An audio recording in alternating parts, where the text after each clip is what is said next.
एक तरफ भारत में दिल्ली धमाका हुआ जिसकी वजह से पूरी दुनिया में हड़कंप मचा हुआ है। लोग इस धमाके के जख्म से उबर नहीं पाए थे, तभी सऊदी अरब में दिल दहला देने वाला हादसा हो गया जिसमें 42 भारतीयों की मौत हो गई। इस हादसे ने एक बार फिर पूरी दुनिया को हिलाकर रख दिया। इन तमाम दर्दनाक खबरों के बीच भारत और अमेरिका के रिश्तों को लेकर बड़ी खबर सामने आ रही है। खबर एक डील को लेकर है, डील भी ऐसी जिसकी वजह से दोनों देशों के रिश्तों में टैरिफ को लेकर जो खटास आ गई थी अब वो खत्म होती हुई दिखाई दे रही है। दरअसल यूएस के साथ ट्रेड डील की उम्मीदों के बीच भारत ने पहली बार अमेरिका के साथ लंबे समय तक एलपीजी आयात के लिए एक बड़ी समझौता डील की है। ये डील एलपीजी को लेकर है। इस डील को लेकर केंद्रीय पेट्रोलियम मंत्री हरदीप सिंह पुरी ने घोषणा की है कि भारत ने संयुक्त राज्य अमेरिका से एलपीजी आयात करने के लिए अपने पहले समझौते पर हस्ताक्षर किए हैं। उन्होंने इसे तेजी से बढ़ते ऊर्जा बाजार के लिए ऐतिहासिक पहल बताया। पुरी ने एक्स पर एक पोस्ट में कहा, एक ऐतिहासिक पहल, पहली बार दुनिया के सबसे बड़े और सबसे तेजी से बढ़ते एलपीजी बाजारों में से एक अमेरिका के लिए खुल गया है।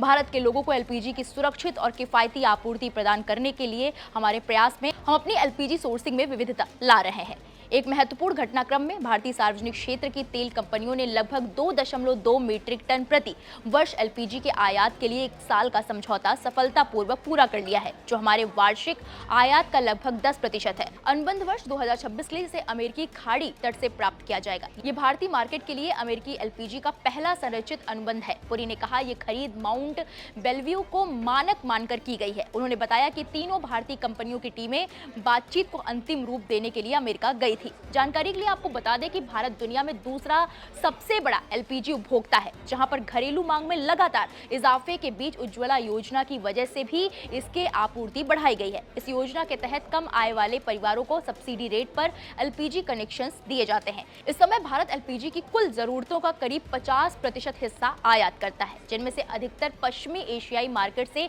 गैस की आपूर्ति की जाती है। पुरी ने इसे लेकर कहा कि पिछले साल वैश्विक कीमतों में 60% से अधिक की वृद्धि के बावजूद प्रधानमंत्री मोदी ने यह सुनिश्चित किया कि हमारे उज्ज्वला उपभोक्ताओं को केवल 500 रुपए में रसोई गैस सिलेंडर मिलता रहे, जबकि सिलेंडर की वास्तविक कीमत 1100 रुपए से अधिक थी। उन्होंने कहा, हमारी माताओं और बहनों को बढ़ती अंतर्राष्ट्रीय रसोई गैस कीमतों का बोझ महसूस न हो, ये सुनिश्चित करने के लिए भारत सरकार ने पिछले साल 40,000 करोड़ रुपए से अधिक खर्च किए। अब दावा किया जा रहा है कि इस डील की वजह से एलपीजी की कीमतों में कमी आ सकती है। फिलहाल इस पर आपकी क्या राय है, हमें कमेंट बॉक्स में जाकर जरूर बताएं।